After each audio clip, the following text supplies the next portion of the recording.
Nous venons d'apprendre que l'homme d'affaires Jeffrey Epstein est décédé. Accusé de trafic sexuel, Jeffrey Epstein a mis fin à ses jours en prison. Le 10 août 2019, la mort soudaine de Jeffrey Epstein fait la une des journaux du monde entier. Selon la police, Jeffrey Epstein aurait abusé de plus d'une douzaine de jeunes filles. Pour ceux qui l'ont connu, Jeffrey Epstein avait un ego surdimensionné qui dominait chaque aspect de sa vie privée. Epstein se prenait pour le maître de Wall Street, des femmes et de la justice. Mais beaucoup ne voyaient en lui qu'un escroc. Jeffrey Epstein est sans doute l'escroc le plus doué que la Terre ait jamais porté. 6 jours à peine après sa mort, le bureau du médecin légiste de la ville de New York affirme que la mort de Jeffrey Epstein est due à un suicide. Mais l'autopsie complète n'a pas été révélée au public, laissant libre cours à toutes les supputations. Beaucoup de personnes pensent que la mort de Jeffrey Epstein n'est pas qu'un simple suicide, y compris le président. Il était proche des gens les plus riches et influents au monde. Du prince Andrew à Bill Clinton, en passant par Donald Trump, il fréquentait l'élite. Il en savait certainement trop. Certains pensent qu'il a été assassiné. La mort de Jeffrey Epstein est aussi mystérieuse et controversée que sa vie. L'imminence de son procès l'aurait-elle poussé au suicide? Ou bien faut-il donner foi aux théories du complot? A-t-il été réduit au silence parce qu'il allait donner des noms?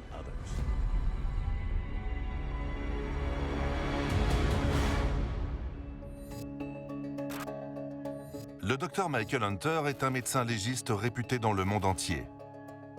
En 20 ans de carrière, il s'est penché sur des centaines de décès en milieu carcéral. Il est particulièrement bien placé pour découvrir la vérité à propos de la mort de Jeffrey Epstein.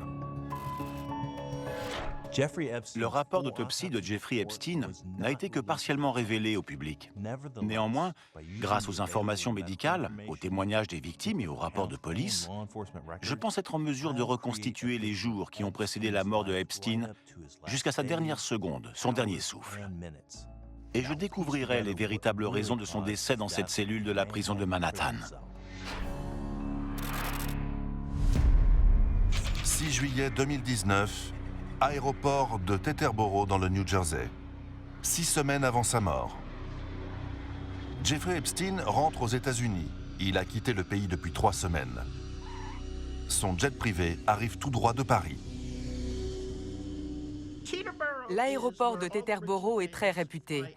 Il est fréquenté par toutes les célébrités qui possèdent un jet privé.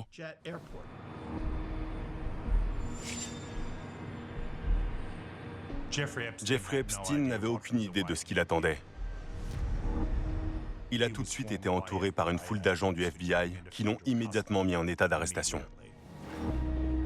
Le FBI arrête Jeffrey Epstein pour trafic sexuel de mineurs.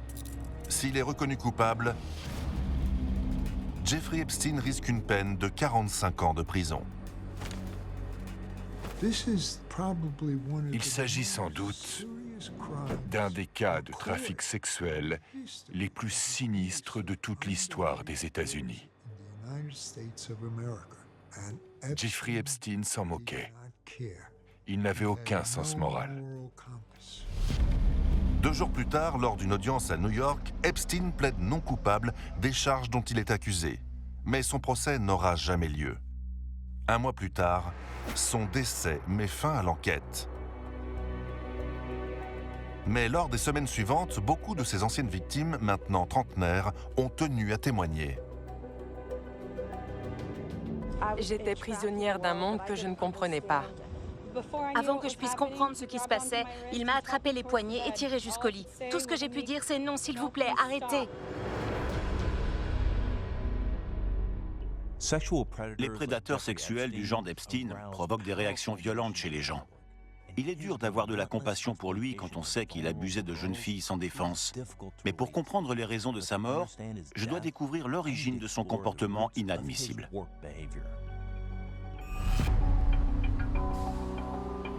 Jeffrey Epstein est né le 20 janvier 1953 et a grandi à Seagate, le plus vieux quartier résidentiel de New York. Ses parents étaient des gens simples. Son père travaillait dans les parcs et sa mère dans une école. Nous étions tous des enfants de la classe moyenne qui ont grandi ensemble au même endroit. Enfin, plus ou moins. Jim Rosen a fréquenté le même lycée qu'Epstein. On se croisait dans le couloir, je lui disais bonjour, il me répondait. Il n'avait rien de spécial. Ses amis étaient tous des intellos, le genre fort en maths et en sciences. Son truc à lui, c'était les maths. Il excellait dans cette matière. C'était l'élève le plus doué de tout le lycée. Mais à l'adolescence, Epstein n'a pas la cote auprès des filles. Je ne l'ai jamais vu avec une fille. À l'époque, les filles aimaient les athlètes, les joueurs de foot ou de baseball. Elles préféraient les vrais hommes. Il n'y avait rien de viril chez un intello juif. Les années lycée de Jeffrey Epstein n'ont rien d'extraordinaire. Il faut attendre des années avant de voir les premiers signes laissant apparaître le genre d'homme qu'il va devenir. En 1973, après avoir abandonné la fac, Jeffrey Epstein devient professeur de mathématiques à Dalton, un prestigieux lycée privé dans l'Upper East Side de Manhattan. À 21 ans, il fait immédiatement forte impression dans cette école conservatrice mixte. Il portait des chemises colorées à motifs criards. On aurait dit John Travolta dans La fièvre du samedi soir, 5 ans avant la sortie du film. Maud Britt a 15 ans quand Jeffrey Epstein est affecté à Dalton. Il portait un énorme manteau de fourrure. J'ignore si c'était de la vraie. Je trouvais ça tape à l'œil. Jeffrey Epstein essaie d'adopter une personnalité extravagante afin de plaire et séduire son entourage. À cette époque, les jeunes filles qui l'intéressent sont des élèves. Il était toujours entouré d'un groupe de filles. Un jour, Jeffrey Epstein s'intéresse à Maud. J'étais dans le couloir et il s'est approché de moi à grands pas, un grand sourire aux lèvres. Ça m'a mis mal à l'aise. Alors je lui ai lancé un regard noir. Son sourire a disparu et il est parti. Je pense qu'il a bien compris que je n'étais pas intéressée. On constate qu'à l'époque, il se contente de flirter maladroitement avec ses filles. Mais on ne peut pas savoir si c'est parce qu'il a honte ou simplement parce qu'il a peur de se faire attraper. Le médecin légiste affirme que la mort de Jeffrey Epstein est due à un suicide. Pour comprendre le raisonnement de ma collègue, je dois étudier la scène de crime. D'après la police, Jeffrey Epstein était seul dans sa cellule et il s'est pendu à genoux en attachant ses draps à son lit.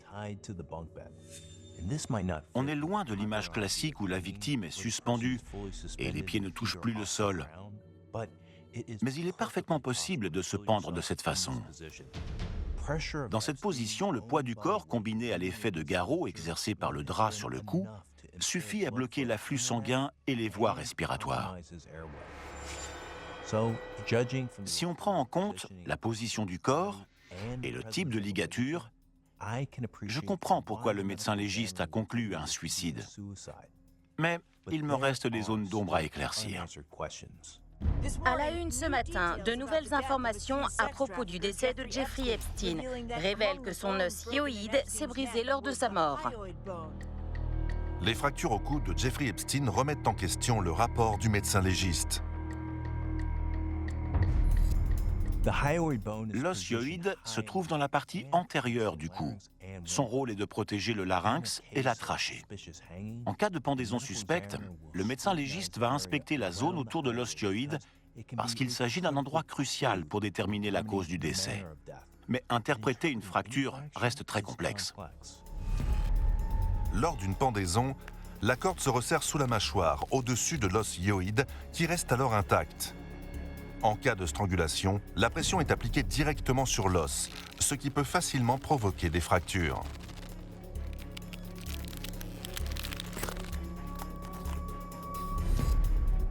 Si une fracture de l'os hyoïde est signe d'homicide, Est-ce la preuve que Jeffrey Epstein a été assassiné? Une fracture de l'osioïde peut se produire lors d'un suicide, mais également en cas d'étranglement. Une telle fracture ne suffit pas à prouver quoi que ce soit. Mais dans le rapport d'autopsie, 2 autres fractures sont indiquées dans la même zone, au cartilage thyroïde, juste en dessous de l'osioïde. C'est un détail important, car il révèle qu'une pression létale a été appliquée sur une zone plus large, à la base du cou. C'est courant en cas d'homicide par strangulation. Cependant, la scène de crime fournit une explication. Jeffrey Epstein mesurait environ 1,80 m et le lit 1,50 m. En raison de sa taille, les draps ont appuyé sur la partie antérieure du cou et fracturé l'osioïde. N'oublions pas que Jeffrey Epstein a utilisé un drap plutôt qu'une corde. Un drap couvre une surface plus large et fait des dégâts dans toute la zone hyoïde, mais également au cartilage. D'après moi, le type de ligature et la façon dont elle a été utilisée expliquent les blessures au cou de Epstein. Quoi qu'il en soit, ces fractures sont suspectes. Et je ne peux pas écarter l'hypothèse de la strangulation. Nous ne savons toujours pas s'il s'agit véritablement d'un suicide.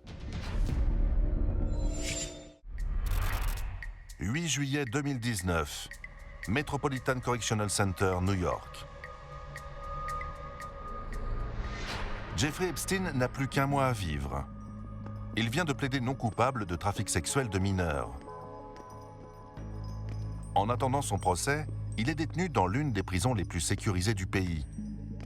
Le chef de cartel El Chapo et l'escroc financier Bernie Madoff comptent parmi les détenus les plus célèbres de ces dernières années.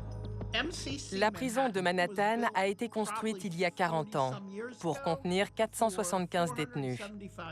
Aujourd'hui, ils sont plus de 800. On partage sa cellule avec les rats là-bas. On le met en cellule d'isolement. Jeffrey Epstein est passé de sa résidence sécurisée, ses voyages en jet et son île aux Caraïbes, à une cellule lugubre qu'il devait partager avec un meurtrier récidiviste. Les délinquants sexuels sont souvent la cible de violences et de chantage en prison.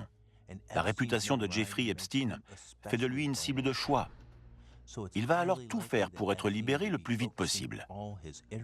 Il y consacre toute son énergie et n'hésite pas à employer toutes ses ressources afin de gagner son procès. Dans les jours qui suivent l'arrestation de Jeffrey Epstein, plusieurs de ses victimes reçoivent des enveloppes contenant de l'argent. C'est une réponse à l'appel télévisé du procureur où il incite les victimes de Jeffrey Epstein à venir témoigner.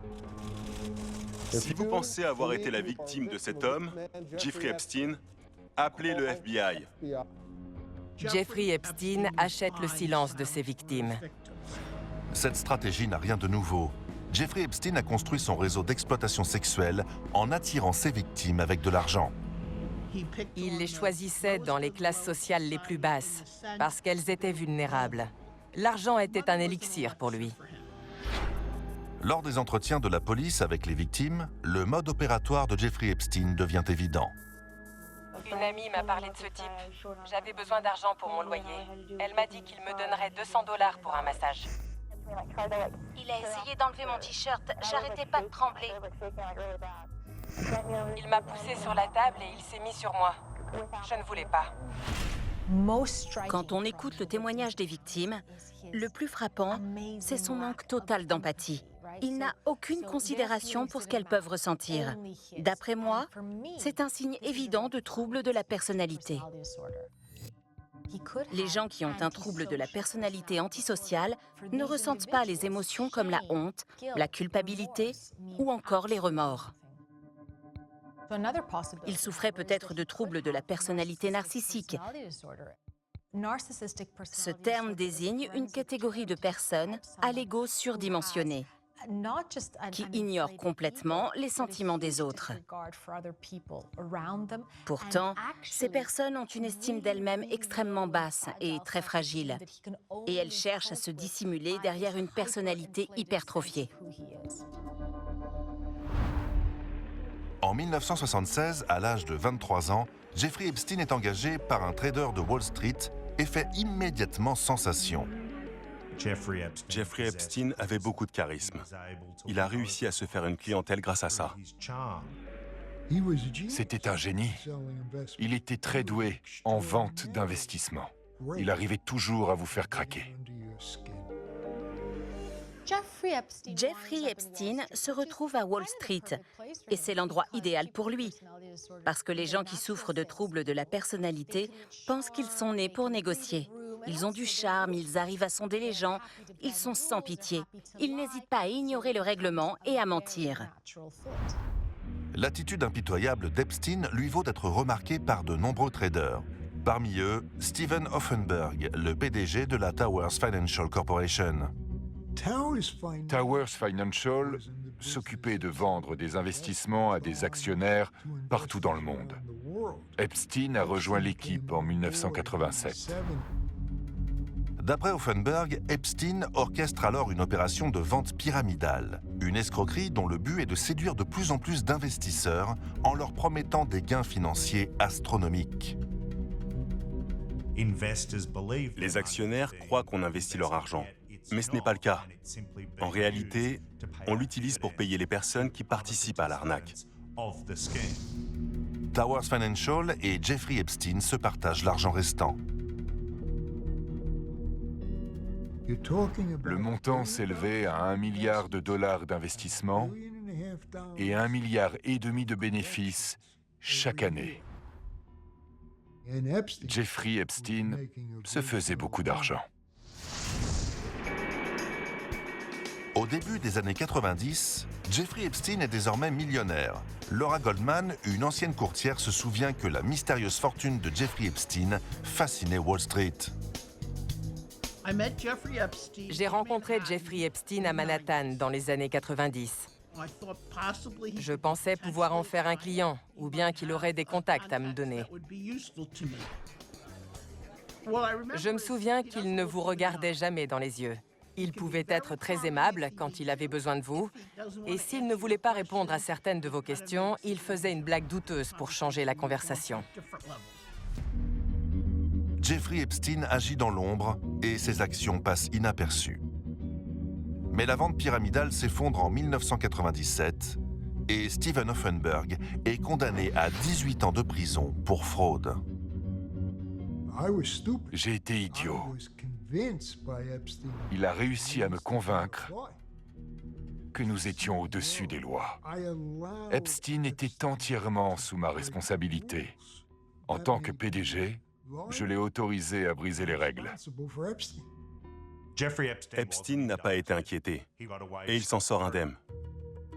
Jeffrey Epstein a blessé beaucoup de gens dans sa quête de richesse, mais ça ne lui fait ni chaud ni froid.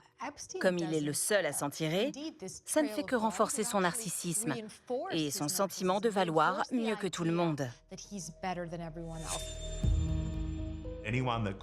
Tous ceux qui ont eu affaire à Jeffrey Epstein sur le plan financier vous diront qu'il les a arnaqués. Tout meurtre exige un mobile. L'attitude méprisante et sans pitié de Jeffrey Epstein lui a sans doute valu beaucoup d'ennemis. Quand on soupçonne un homicide, on cherche des traces de lésions défensives. Elles prouvent que la victime a lutté contre son agresseur. En novembre 2019, le frère de Jeffrey Epstein affirme avoir la preuve que son frère était menotté au moment de sa mort. On a retrouvé des traces de sang sur ses poignets, ainsi que des lésions sous-cutanées. D'après lui, ce suicide n'est qu'une mise en scène. Les blessures au poignet de Jeffrey Epstein suggèrent qu'il était attaché. Mais d'après moi, ça ne prouve pas qu'il se soit fait ligoter puis assassiner. Jeffrey Epstein portait des menottes tous les jours. Jeffrey Epstein reçoit souvent la visite de ses avocats. Des gardiens l'accompagnent à chacun de ses déplacements. J'ai parlé avec l'un des détenus qui occupait la cellule en face de celle de Jeffrey Epstein. Il m'a dit que tout le monde le détestait, y compris les gardes, parce qu'il n'arrêtait pas de se plaindre. Les menottes ne sont pas censées être confortables, et après un mois de prison, il est normal de voir des lésions superficielles apparaître sur les poignets de Jeffrey Epstein. Les autres détenus connaissent les antécédents criminels de Jeffrey Epstein et ils le prennent pour cible. De manière générale, les prisonniers mènent la vie dure aux prédateurs sexuels, et surtout à ceux qui s'attaquent aux mineurs. Et les gardiens de prison ne le traitent pas mieux. La vie en prison peut être très éprouvante physiquement. Les blessures au poignet de Jeffrey Epstein ne prouvent en aucun cas qu'il a été assassiné. Pour comprendre les raisons de sa mort, je dois me renseigner sur quel genre de vie il menait avant son arrestation.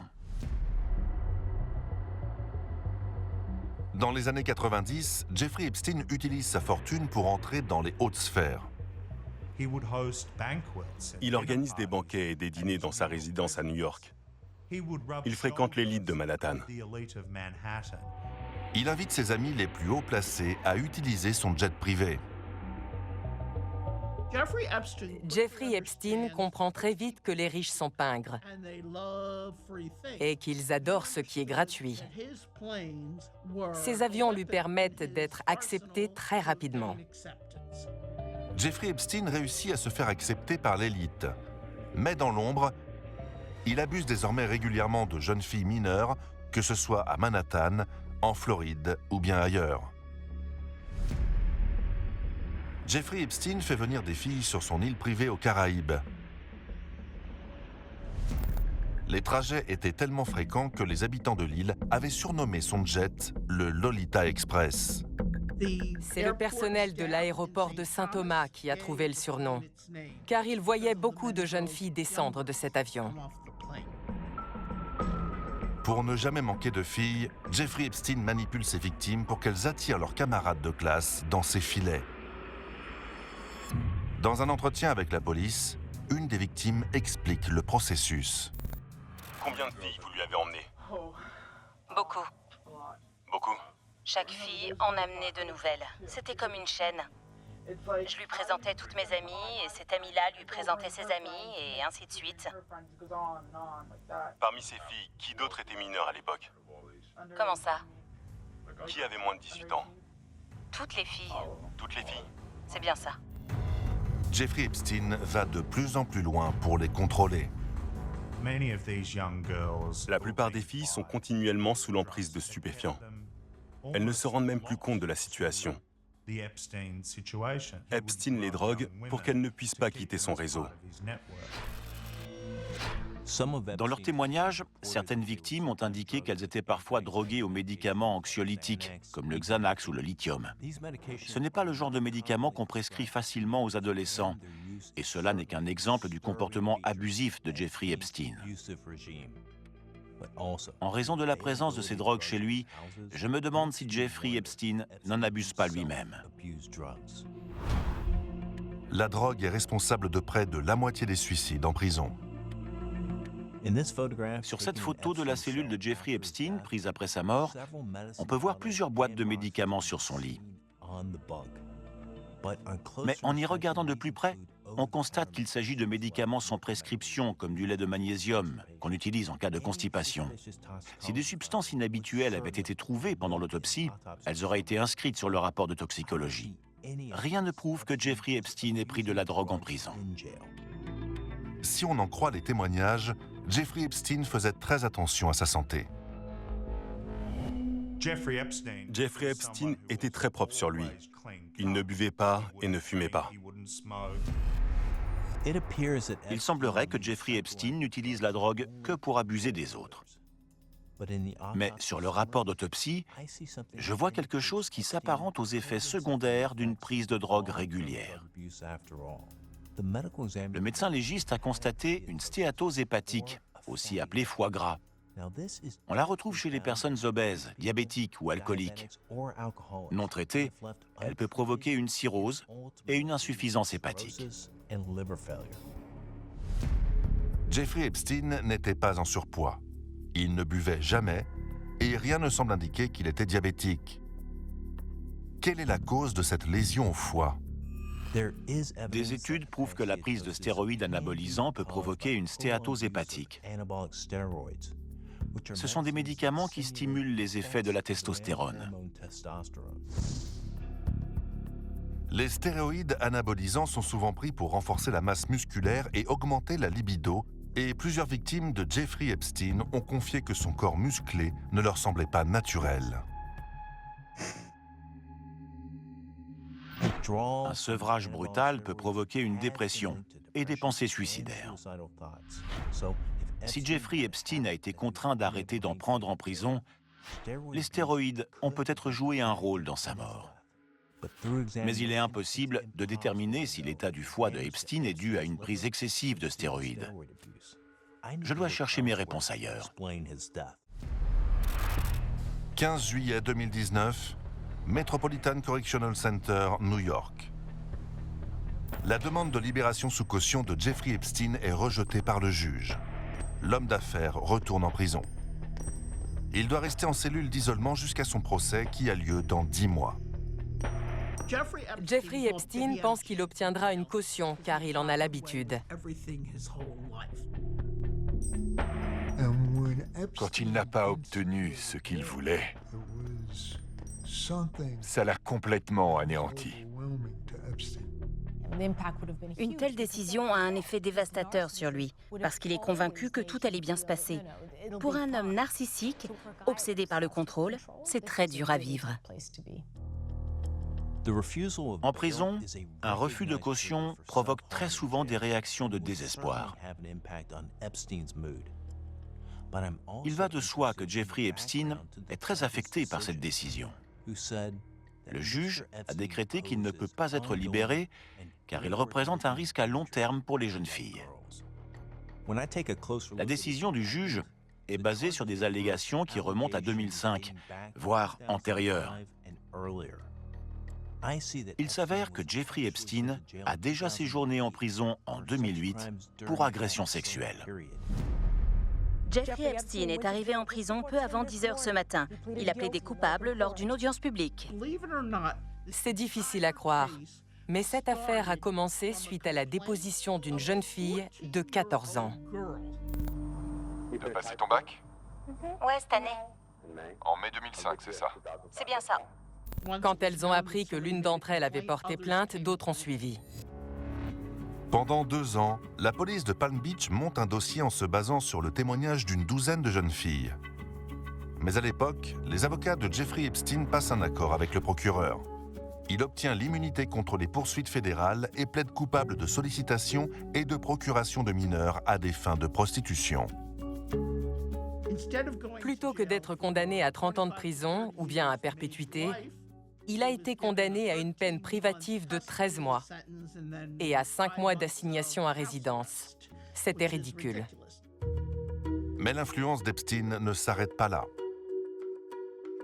Il obtient le droit de quitter la prison 12 heures par jour pour aller travailler à son bureau, là où il aurait continué à recevoir la visite de jeunes filles venues spécialement de New York. Il a le droit de se rendre à son bureau, ou bien dans des chambres d'hôtel, où il continue à commettre ses crimes odieux, sans être inquiété.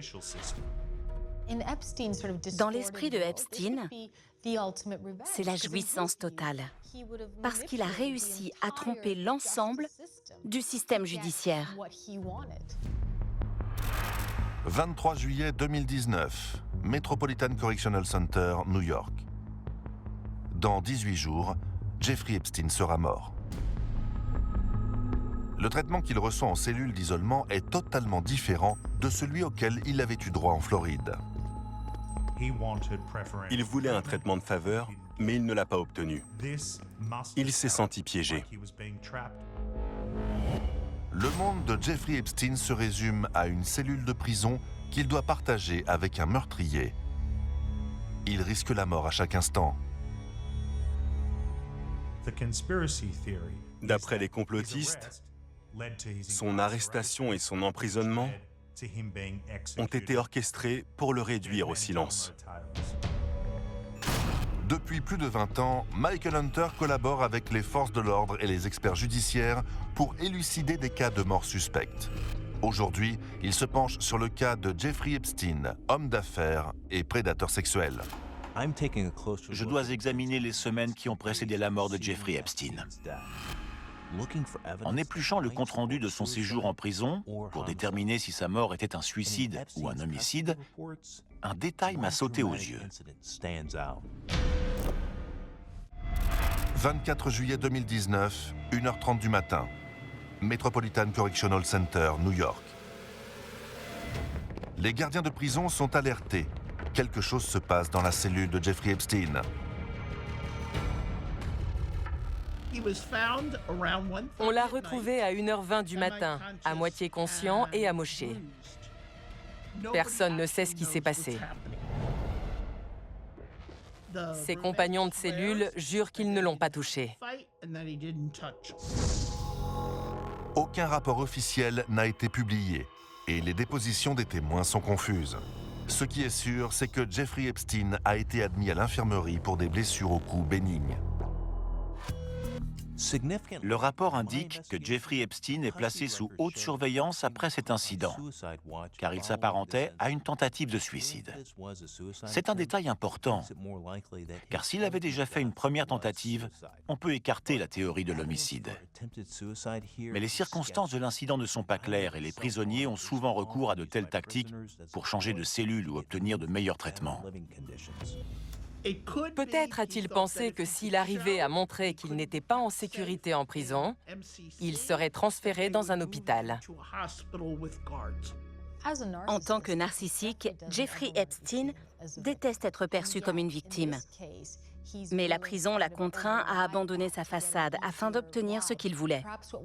C'est un signe qu'il est en train de s'effondrer. 25 juillet 2019. Jeffrey Epstein n'a plus que 16 jours à vivre.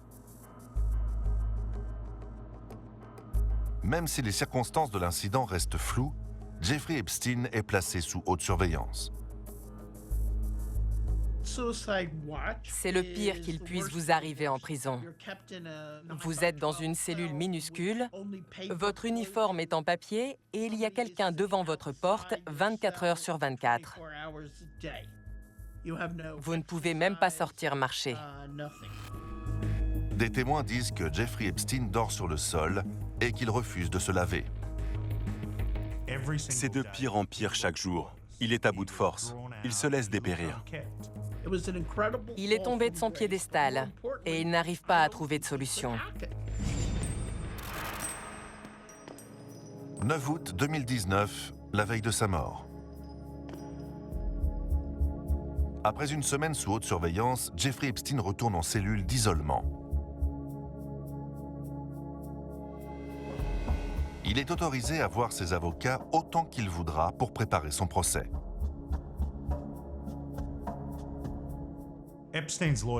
Jeffrey Epstein passe ses derniers jours à recevoir la visite de ses avocats. Selon eux, cela lui permet d'échapper à sa cellule miteuse pendant quelques heures. Des témoins disent que Jeffrey Epstein ne parle à personne et se contente de regarder la télévision. Mais ce jour-là, le journal télévisé n'est pas qu'une simple distraction. Ce soir, le témoignage d'une victime présumée apporte de nouveaux détails sur l'affaire Epstein. Les avocats sont horrifiés. Un dossier détaillant les agissements de Jeffrey Epstein et son exploitation sexuelle de jeunes filles mineures a été rendu public. Le document fait plus de 2000 pages. Malgré la terrible nouvelle, Epstein semble serein. 10 août 2019 à l'aube. Jeffrey Epstein est seul dans sa cellule. Le service de nuit est assuré par 2 gardiens. La cellule de Jeffrey Epstein est sous surveillance. Les gardiens font des contrôles toutes les 30 minutes. Mais ce soir-là, les 2 gardiens sont endormis et personne ne vérifie sa cellule.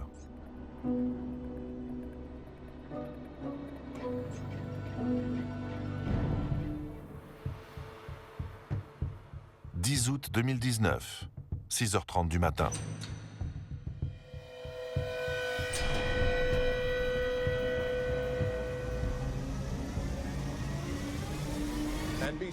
Nous venons d'apprendre que l'homme d'affaires Jeffrey Epstein est décédé. On a du mal à croire que le gouvernement le plus rigoureux au monde n'a pas réussi à garantir la sécurité d'un seul homme. C'est très étonnant qu'un homme qui avait fait une tentative de suicide seulement 2 semaines avant les faits n'ait pas été étroitement surveillé. Le rapport d'autopsie n'est pas encore publié, mais le médecin légiste a déjà déterminé qu'il s'agit d'un suicide. Pourtant, je vois un détail qui ajoute une nouvelle dimension à cette affaire. Le jour de l'arrestation de Jeffrey Epstein, la police perquisitionne ses propriétés. Des agents du FBI ont été vus en train de confisquer des ordinateurs et des appareils enregistreurs.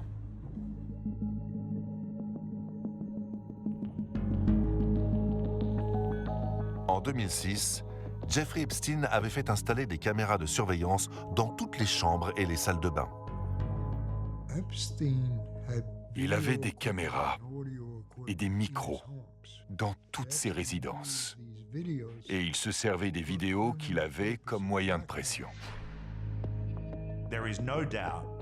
Jeffrey Epstein avait mis en place une opération de chantage à grande échelle.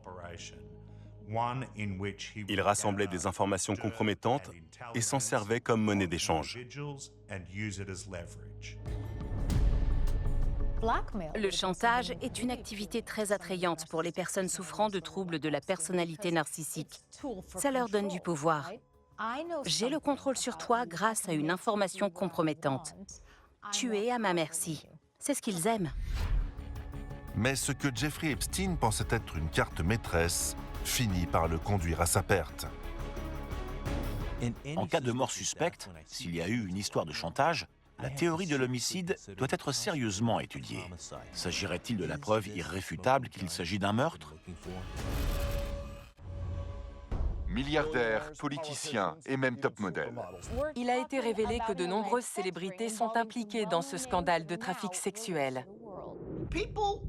Certains pensent qu'il a été assassiné pour l'empêcher de parler, parce qu'il pouvait détruire la réputation de beaucoup de membres de l'élite.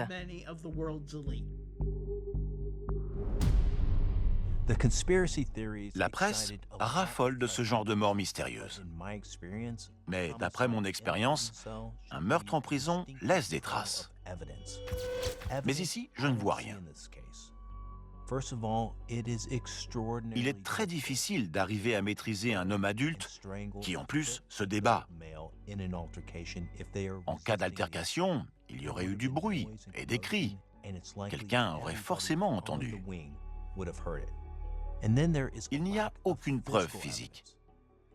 Si Jeffrey Epstein a été étranglé, on devrait retrouver des signes évidents de saignement musculaire sur son cou. On devrait également retrouver des traces de lutte autour de la ligature. Mais ici, rien n'indique qu'il s'est débattu. La presse se sert d'un détail trouvé dans la cellule de Jeffrey Epstein pour conclure à un meurtre. Les complotistes se basent sur les blessures au cou de Jeffrey Epstein pour crier au meurtre. Mais il s'agit d'une erreur d'interprétation. Le cou de Epstein semblait ensanglanté, ce qui est dû à une réaction physique post-mortem. Il ne saignait pas au moment de sa mort. D'après moi, les blessures sur son cou ont clairement été infligées par un drap. Les théories du complot sont sérieusement ébranlées en novembre 2019, quand 2 gardiens de la prison sont accusés d'avoir modifié les registres pour dissimuler leur négligence. Les caméras de surveillance montrent qu'ils n'ont pas surveillé la cellule de Jeffrey Epstein la nuit de sa mort et que personne ne lui a rendu visite.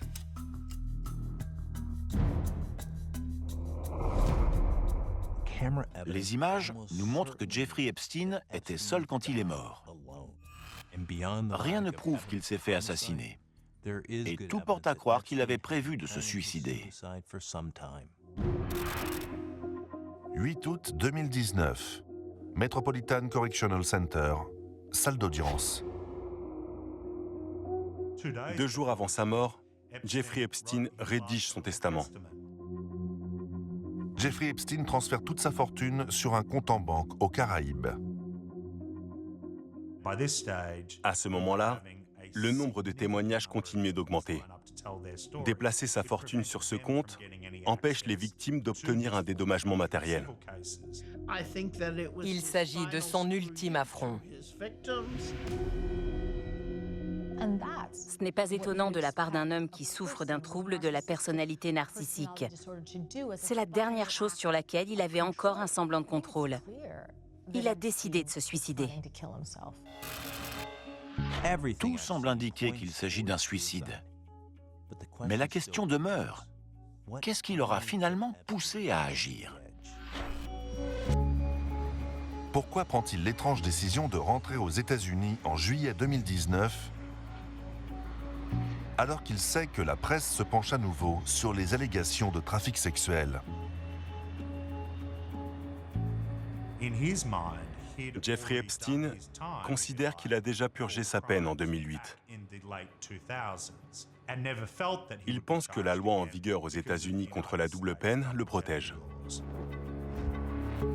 La loi sur la double peine interdit de poursuivre ou condamner une personne une seconde fois pour les mêmes faits si elle a déjà été jugée. Il est persuadé qu'il ne peut pas être inquiété pour agression sexuelle après l'affaire de 2008.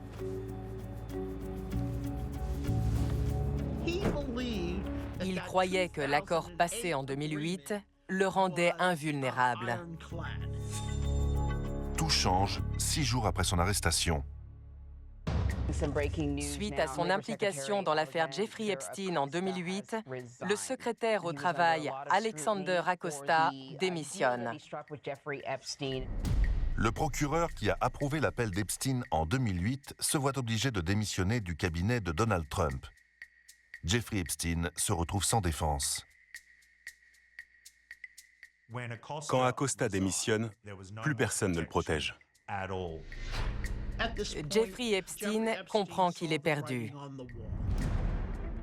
Je pense que le suicide devient un échappatoire pour Jeffrey Epstein. Il sait désormais qu'il va perdre son procès. Je pense qu'à cause de son trouble, il préfère mourir. Mourir plutôt que d'affronter la honte de subir un procès. À mon avis, Jeffrey Epstein s'est suicidé. Mais une question reste sans réponse. Il est clair que cet homme avait des tendances suicidaires et qu'il allait bientôt passer à l'acte. Comment ces signes ont-ils pu être ignorés? Si une tierce personne est responsable de sa mort, c'est parce qu'elle a choisi de ne pas l'empêcher de se suicider. C'est un mystère qui ne sera sans doute jamais résolu. Les victimes de Jeffrey Epstein restent dans l'incertitude. Une chose est sûre, les victimes de Jeffrey Epstein n'auront pas obtenu justice. La question est, qui mérite notre empathie? Ici, la réponse est claire. Il s'agit des victimes.